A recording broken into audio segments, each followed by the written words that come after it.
কিরে বন্ধু, কি অবস্থা? আর ওকে? ও ও আমাদের নতুন বন্ধু। আচ্ছা বন্ধু, ঠিক আছে, তাহলে তোর আড্ডা দে, আমার একটু কাজ আছে, আমি আসি। আরে স্যার, ওর বেটা বাড়িতে অনেক কাজ ঝামেলা, বাদ দে। আর তুই যা, সমস্যা নেই।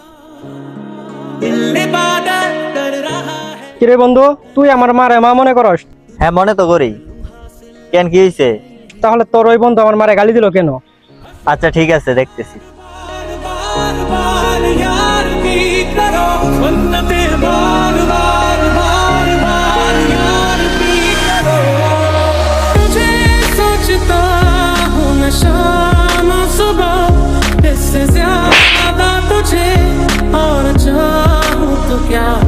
जो भी जितने पल जियो उन्हें तेरे संग जियो, जो भी कल हो अब मेरा उसे तेरे संग जियो।